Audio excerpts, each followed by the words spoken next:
अब मैं चाहता हूं आप हमारे अगले सेगमेंट की ओर बढ़ें, क्योंकि धान की खेती में काफी समस्याएं दिन प्रतिदिन विगत आती जा रही है। और सबसे बड़ी समस्या है जो कि पानी की है। पानी एक ऐसी जो है चीज है, एलिमेंट है, जो कि आने वाले समय में हो सकता हो विश्व युद्ध भी इस पे किया जा सकता है।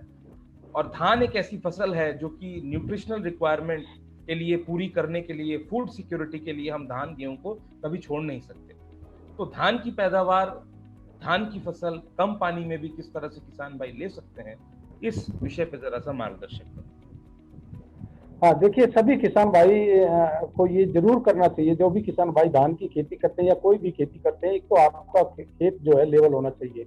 अगर आप लेजर लैंड लेवलर से अपने खेत को लेवल करा सकते हैं तो ये आपके लिए 25 से 30% पानी की बचत इससे सीधे हो जाती है धान फसल में। तो ये एक बहुत बड़ा बचत है देश के लिए भी और आपके लिए भी, कि पानी की बहुत बड़ी बचत होती है।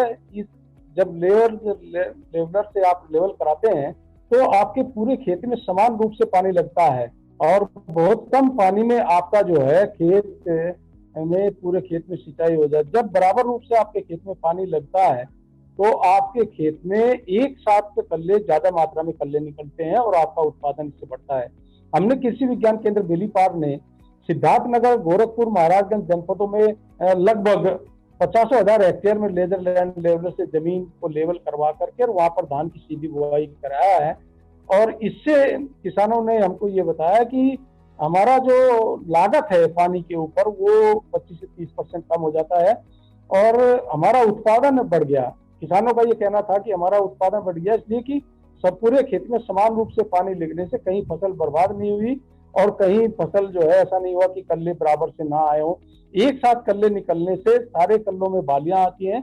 तो ये एक बहुत बड़ा बेनिफिट है कि हमको लेजर लैंड लेवलर से खेत को लेवल कराना चाहिए।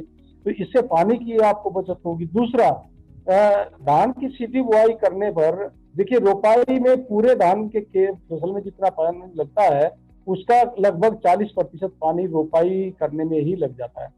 तो उसको किसान भाई को रोपाई न करके अगर सीधी बुआई करते हैं तो इस पानी की बचत की जा सकती है। और ये जरूरी नहीं कि धान के खेत में हमेशा पानी खड़ा रखा जाए, इससे इवापोरेशन ट्रांसपिरेशन के द्वारा लॉस होता है। तो अल्टरनेट वेटिंग और ड्राइंग मेथड का जो है धान में, उसको किसान भाइयों को प्रयोग करना चाहिए।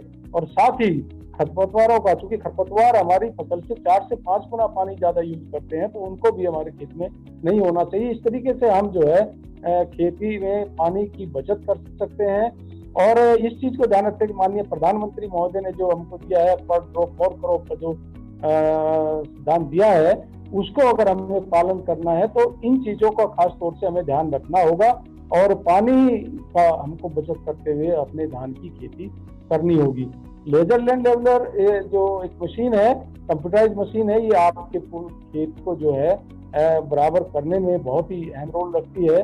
और इसके एक बार अगर आप प्रयोग करते हैं तो मैं समझता हूँ कि 5 से 6 साल तक आपका खेत जो है अच्छी तरीके से लेवल रहता है और समान रूप से आपके धान गेहूं में पानी लगता है। तो धान में भी बचत होती है और गेहूं में भी बचत होती है। 1 एकड़ में मुश्किल से 3 घंटे लेजर लैंड लेवलर, अगर बहुत ऊंचा नीचा नहीं है, उसमें समय लगता है लेजर लैंड लेवलर का, जिससे मुश्किल से 3,000 रुपया खर्च होता है। तो किसान भाई इसको प्रयोग कर सकते हैं और इससे आपको काफी हद तक पानी की बचत होगी। जी सिद्धार्थ जी डॉक्टर साहब, आपने बताया कि हमारे प्रधानमंत्री का जो सपना है पर ड्रॉप मोर क्रॉप, इसको पूरा करने के लिए हमें जरूरी है कि जो नवीनतम तकनीकियां हैं, जिसके विषय पे आप जो आज चर्चा कर रहे हैं, जो यंत्र हैं, जैसे लेजर लैंड लेवलर की बात कर रहे हैं, क्योंकि ये भारत के कुछ हिस्सों में तो काफी पॉपुलर है, काफी जो है प्रचलित है, लेकिन अभी भी भारत के कई हिस्से हैं जहाँ पे इन सारे यंत्रों का प्रयोग नहीं होता है और जिसको बोलते हैं ना कि भगवान के भरोसे ही खेती की जाती है। इसी भ्रांति को तोड़ते हुए हमारा यही उद्देश्य है कि जो जानकारी आप साझा कर रहे हैं वो किसान भाई उसको अपनाएंगे और धान की खेती उपयुक्त रूप से करेंगे। जो भी व्यूअर्स हमारे साथ जुड़े हुए हैं, मैं आपसे रिक्वेस्ट करूंगा, सब लोग यदि वॉच पार्टी आप लोग स्टार्ट करें तो और भी अन्य से अन्य ज्यादा से ज्यादा लोग जुड़ पाएंगे, ज्यादा से ज्यादा किसान जुड़ पाएंगे। 30 से ज्यादा लोग हैं, क्योंकि हम चाहते हैं कि जो भी जानकारी हम दे रहे हैं वो ज्यादा से ज्यादा लोगों तक पहुंच सके। अगले सेगमेंट की ओर बढ़ने से पहले आशुतोष मिश्रा जी हैं, वो पूछना चाह रहे हैं कि PR13 धान की पैदावार अच्छी हो सके इसके लिए क्या करें। PR13 कोई वैरायटी है मेरे ख्याल से डॉक्टर साहब? हाँ, ये पंटराइस है इसको। तो इनको जरा सा मार्गदर्शक कर दें कि मुख्य बिंदु कौन सी है। देखिए, इसमें मुख्य बिंदु जो मैंने शुरू से ही आप इस चर्चा में बात किया है, इसमें आपको प्रति वर्ग मीटर जो पौधों की संख्या है उसको 50 को मेंटेन करना होगा प्रति वर्ग मीटर। दूसरा, जो संस्तुत हमारा उर्वरकों की मात्रा है, नाइट्रोजन, फास्फोरस, पोटास, जो 120 60 40 का है वो इसमें मेंटेन करना होगा। साथ में जिंक की मात्रा देनी होगी।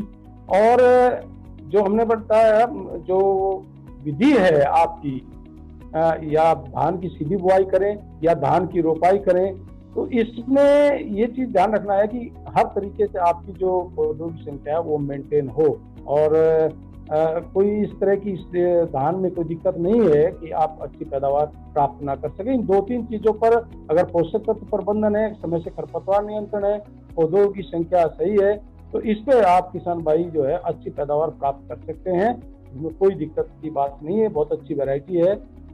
जी सिद्धार्थ जी।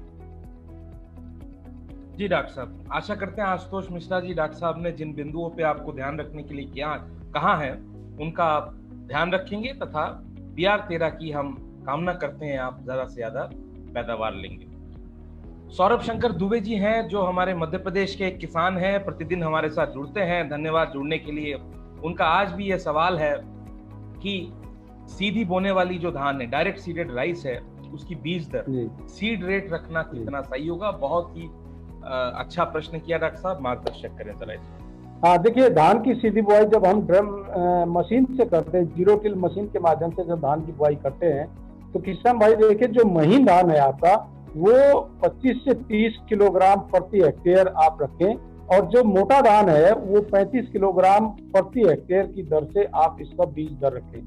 अब किसान भाई का दूसरा प्रश्न इसमें ये हो सकता है कि इसको किस तरीके से मशीन में हम मेंटेन करेंगे, क्योंकि जीरो टिल मशीन से जब आप बुआई करते हैं तो उसमें जो लीवर लगा होता है, जहाँ निशान बने रहते हैं, उससे आप मेंटेन करते हैं, लेकिन पर्याप्त संख्या में बीज कई बार होता है ज्यादा गिरते हैं, कई बार बीज जो है आपके कम गिरते हैं, तो किसान जो मशीन का अंशांकन है वो सही तरीके से नहीं कर पाता। इसके लिए मैं किसान भाइयों को एक सीधा सा फार्मूला बता देता हूँ।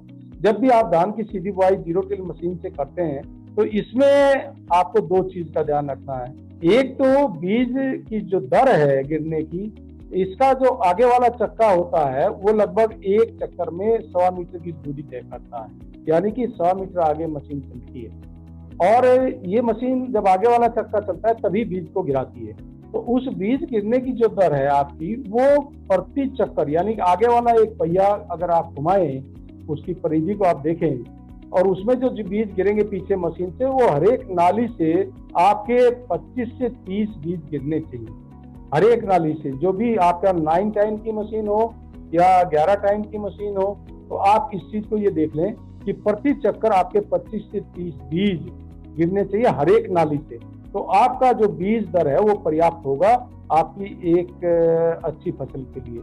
दूसरा आपको करना है बीज की गहराई गिरने की। जनरली जीरो टिल मशीन से हम लोग गेहूं की बुआई करते हैं, और गेहूं की बुआई हम 5 सेंटीमीटर की गहराई पर करते हैं। जब हम इस मशीन से धान की बुआई करते हैं तो किसान को इसकी गहराई को कम करना होता है, और कम करने के लिए आपको इसके जो पिछले पहिया होते हैं मशीन के, उनके पास 2 बोल्ट लगे होते हैं दोनों तरफ, पहिया के दोनों तरफ होते हैं। उस बोल्ट को आप ऊपर नीचे करेंगे तो आपके मशीन की गहराई कम ज्यादा होगी। और इसके लिए आपको क्या करना है कि आप समतल स्थान पर मशीन को खड़ी कर लें, और उसके नीचे जो है आप एक माचिस जो होती है, जनरली किसान के पास होती है, उस माचिस को आप उस पहिया के नीचे रखें, और ऊपर से मशीन का पहिया बोल्ट की सहायता से नीचे की तरफ लाते हुए आप उसको उस पर टिका दें। तो ये आपकी मशीन की गहराई जो है वो 2.5 से 3 सेंटीमीटर की गहराई होगी, जो आपके बीज की गहराई को निर्धारित करेगी। दोनों पहियाओं को बराबर से आप बोल्ट को नीचे उतारेंगे, एक पहिया ऊपर एक पहिया नीचे, ऐसा न होने दें, नहीं तो बीज गिरने में दिक्कत होगी। तो किसान भाई, बीज की मात्रा हमने बताया, कैसे उसको मशीन में सेट करेंगे ये भी आपको बताया। अगर आपका कोई और प्रश्न है तो उसको भी आप पूछ सकते हैं। जी सिद्धार्थ जी। जी डॉक्टर साहब, आशा करते हैं सौरभ शंकर दुबे जी आपको आपके सवाल का उचित जवाब मिला है। डॉक्टर साहब ने बड़े ही डिस्क्रिप्टिव वे में बीज दर के साथ साथ तकनीक भी बताई जिससे आप डायरेक्ट सीडेड राइस सीधी बुआई कर सकते हैं और उचित लाभ ले सकते हैं। सवाल तो उनका एक और भी है तो मैं इस पे भी आऊंगा। नरेंद्र ध्वज सिंह जो है आपको बहुत बहुत आभार दे रहे हैं। धन्यवाद नरेंद्र ध्वज सिंह हमारे साथ जुड़ने के लिए। लोगों के अगले प्रश्नों में आने से पहले, क्योंकि सवालों की फहरिस्त तो लंबी होती जाएगी, बढ़ते हैं अगले सेगमेंट की ओर। अब मैं चाहता हूं आप हमारे किसान भाइयों को बताएं, क्योंकि धान की खेती में जो है समस्याएं तो आ ही रही हैं, जो धान लगाने की या बुआई की या ट्रांसप्लांटिंग की उन्नत तकनीकियां कौन कौन सी?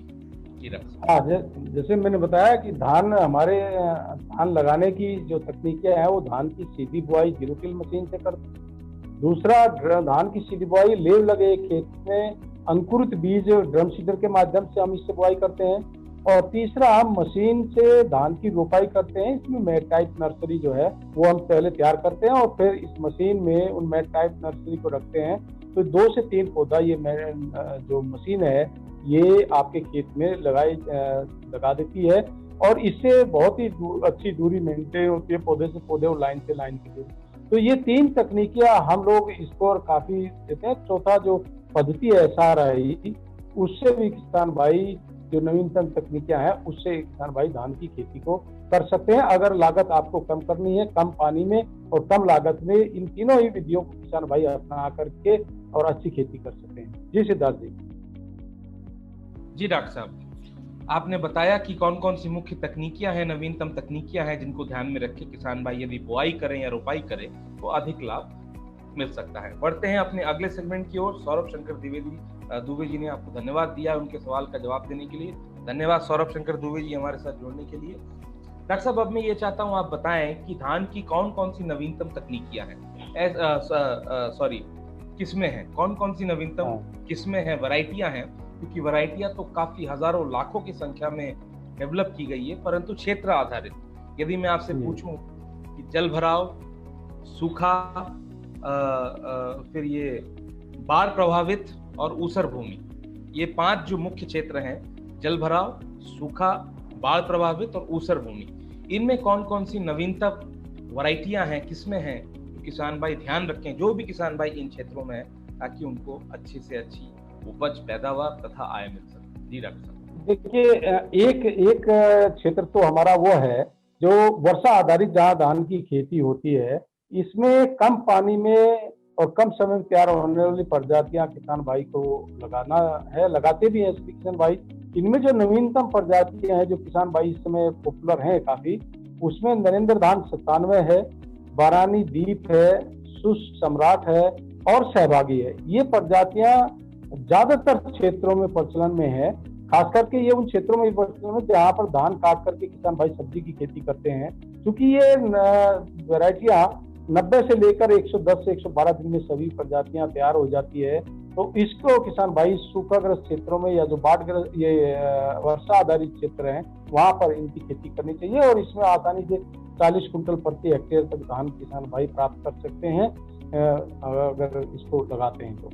दूसरा है जो हमारी मध्यम अवधि की प्रजातियां जो सिंचित क्षेत्रों में किसान भाई प्रयोग करते हैं, उसमें इस समय जो प्रजातियां चल रही हैं उसमें नरेंद्र धान 2065, नरेंद्र धान 2064, पंत आर जिसको पंत रति आर 24 कहते हैं, उसको किसान भाई लगा सकते हैं।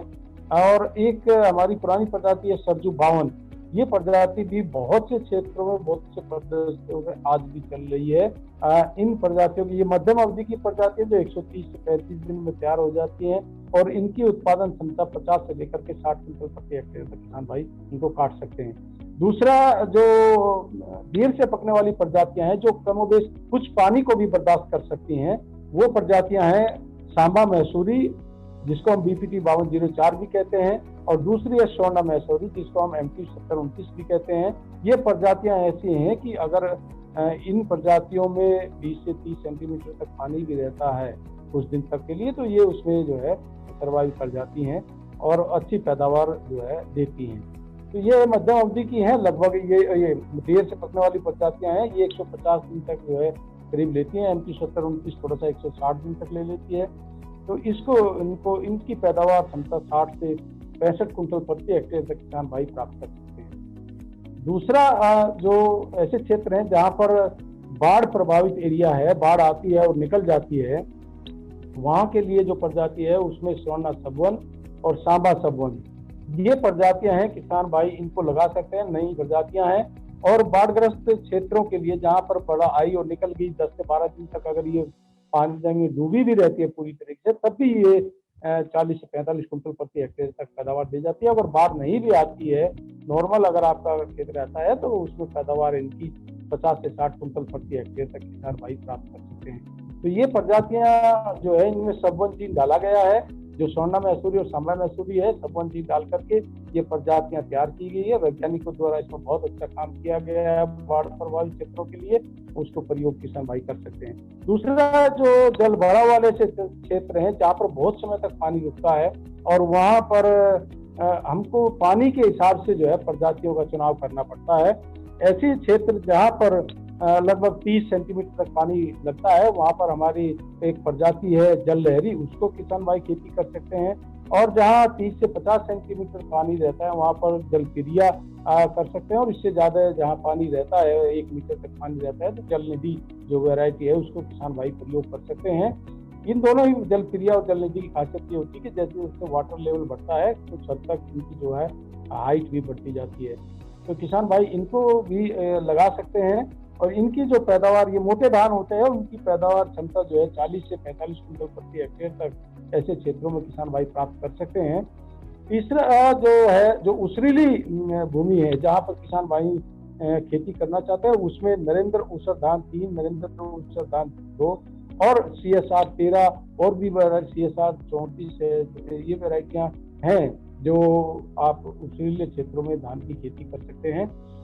इसके साथ ही ऐसी वैरायटियां हैं जो संकर, जो किसान भाई खेती करना चाहते हैं संकर धान की, उसमें जो अभी प्रमुख रूप से चल रही है, सारे भारत में चल रही है, प्रो एग्रो 6444 है। और PHB 71 पुरानी वैरायटी थी, लेकिन पैदावार उसकी बहुत अच्छी, थोड़ा हाइट ज्यादा होती थी। PRS 10 ये सुगंधित में है, इसको किसान भाई खेती कर सकते हैं।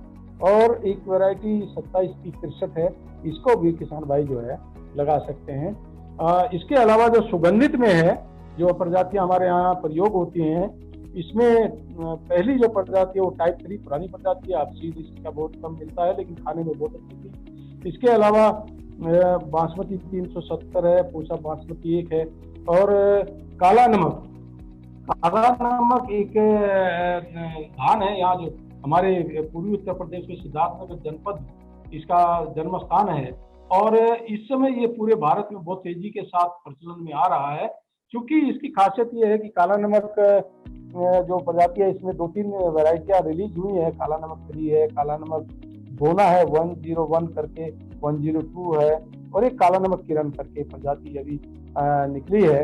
तो ये प्रजातियां ऐसी है कि खाने में बहुत अच्छी हैं और इसमें प्रोटीन की मात्रा और धान जो वैरायटी है, जो कल्टीवेटेड धान है, उनसे ज्यादा है। साथ में जिंक और आयरन की मात्रा भी इस काला नमक में बहुत अच्छी है। खाने में तो बहुत ही बेजोड़ है, बहुत स्वादिष्ट है। तो किसान भाई जहां आपके पास निचला खेत है, वहां पर इस काला नमक धान की किसान भाइयों को खेती करनी चाहिए। और इसके अलावा पूसा 1121 है, पूसा 1509 है, पूसा 1612 है और पूसा 1637, ये सुगंधित प्रजातियां हैं। किसान भाइयों को इनकी जो है खेती करके अच्छा लाभ लेना चाहिए। जैसे मैंने बताया कि पूसा जो 1509 है, ये कम दिन में तैयार हो जाती है और अच्छी इसकी क्षमता भी है। जो किसान भाई आगे सब्जी लगाना चाहते हैं, वो भी इस प्रजाति को लेकर के और खेती कर सकते हैं। जी सिद्धार्थ जी डॉक्टर साहब, आपने बड़े विविध तरीके से बताया कि क्षेत्रों के अनुसार जिन जिन क्षेत्रों में जो जो परेशानियां आती हैं, उसके अनुसार कौन कौन सी नवीनतम किस्में हैं जो किसान भाई लेके अपनी धान की पैदावार अच्छी कर सकते हैं। इसी बीच डॉक्टर नीतीश पांडे हैं, सत्यप्रकाश सिंह हैं, मोनालिसा जी हैं, आनंद जी हैं, सब लोगों ने अपना धन्यवाद एवं अभिवादन दिया है। अगले सेगमेंट की ओर बढ़ने से पहले सत्यप्रकाश सिंह जी का एक सवाल है जो मैं चाहता हूँ वो कई किसान भाइयों के बिहाफ में आपसे पूछ रहे हैं। वो ये जानना चाहते हैं कि पूर्वांचल में, खास करके पूर्वी उत्तर प्रदेश में, धान में हल्दिया रोग बहुत लगता है, क्या इसके उपचार के लिए किसान भाई क्या करें, इस इसमें मार्गदर्शन करें। जी डॉक्टर। देखिए, अगर हम पिछले साल की बात करते हैं तो पूर्वी उत्तर प्रदेश में लगभग सभी धान की प्रजाति में ये रोग देखने को मिला, लेकिन ये हाइब्रिड जो धान थे अपेक्षाकृत उनमें ज्यादा था। जो हमारी ओपी वैरायटी थी उनमें ये रोग कम था। और इसमें जैसे किसान भाई सभी हल्दिया रोग को जानते हैं, ये कुछ क्षेत्रों में दूसरे नाम से भी जाना जाता है, लेकिन इसमें दानों के स्थान पर पीला पीला चूर्ण भर जाता है, स्पोर्स होते हैं, वो भर जाते हैं, दाना नहीं भर पाता, किसान को नुकसान होता है। और विगत वर्ष इससे हमारे जो पूर्वी उत्तर प्रदेश है इसमें बहुत ही नुकसान हुआ है। तो इसका जो निदान है, एक तो किसान भाई को ये देखना चाहिए कि बीज जो है वो ऐसे खेतों से ना लें जहाँ पिछले वर्ष इस रोग का प्रकोप हुआ हो, क्योंकि ये बीज जनित रोग है और बड़ी तेजी से फैलता है। तो इसको किसान भाई को ध्यान रखना चाहिए। दूसरा चीज ये है कि आप बीज को बोने से पहले बीज को शोधित करें, और शोधित करने के लिए आपको दो तरीके अपनाने चाहिए। पहले तो आप अपने बीज को शुद्धता को करें। शुद्धता कैसे करेंगे? एक, पहले तो आप बीज आपका कितना बीज आपका ठीक है और कितना बीज आपका जो है खराब है, उसको देखने के लिए आप 10% नमक का घोल बना लें और उसमें बीज को डुबोएं। जो बीज नीचे बैठ जाता है उसी को केवल रखें, ऊपर तैरने वाले बीज को आप जो है बाहर निकाल दें। और फिर बीज नमक के घोल में से निकाल के 4 से 5 बार शुद्ध पानी में धुल करके आप जो है इसका प्रयोग करें, या नर्सरी डालने के लिए आप इसको तैयार करें। नर्सरी डालने से पहले ऐसे क्षेत्रों में जहाँ इस रोग का प्रकोप होता है, इस बीज को आप जो है शोधित करें। और शोधित करने के लिए आपको ये करना है कि बीज को जब भिगा करके, आप जैसे रात में भिगा सकते हैं, भिगा करके जब आप बीज को निकालते हैं, तो निकालने के बाद आप उसमें से जब पानी निकल जाता है, प्रति किलोग्राम बीज जो है 2 ग्राम बाविस्टीन आप लेकर के उसको जैसे मान लो 25 किलोग्राम बीज है तो 2 ग्राम बीज के हिसाब से आपका 50 ग्राम बाविस्टीन हो गया। इसको 8 से 10 लीटर पानी में घोल लें और उसको बीज के ऊपर गिरा करके अच्छी तरीके से हाथ से उसको मिला दीजिए। और मिलाने के बाद आप इसको जो है फिर ढक दीजिए, जिससे आप जो है नर्सरी तैयार करें। तो ये बीज शोधन आपका इसमें हो जाएगा। तो इससे बीज के जो लगने की संभावना है रोग से, वो रोग को वो कम हो जाएगी। दूसरा, आप जब आपकी फसल में बाली निकलने वाली होती है उस समय आप जो है इससे प्रोपेकोनाजोल एक दवाई आती है जो विभिन्न नामों से बाजार में मिलती है, लेकिन उसका जो टेक्निकल होता है वो प्रोपेकोनाजोल होता है। इस दवाई का जो आप छिड़काव करें, 1 से 2 छिड़काव अगर आप इसका करते हैं तो काफी हद तक आप इस रोग से निजात पा सकते हैं। जी सिद्धार्थ जी। जी डॉक्टर साहब, आशा करते हैं सत्यप्रकाश सिंह जी, डॉक्टर साहब ने बड़े विविध रूप से बताया कि कौन कौन सी मुख्य बिंदुओं पे ध्यान रखना पड़ेगा ताकि किसान भाई को जो हल्दिया रोग है इससे निजात पा सके। और एक बड़ा ही सरल आईटी के टेक्निक आपने बताई जो किसान भाई हर फसल को लेने से पहले कर सकते हैं कि पानी के घोल में थोड़ा सा नमक मिला के देख लें कि कौन सा बीज जो है वाइबल है, अच्छा स्वस्थ है, जो नीचे बैठेगा वो स्वस्थ है, जो ऊपर चलाएगा वो खराब बीज है, उन्हें फेंक दें।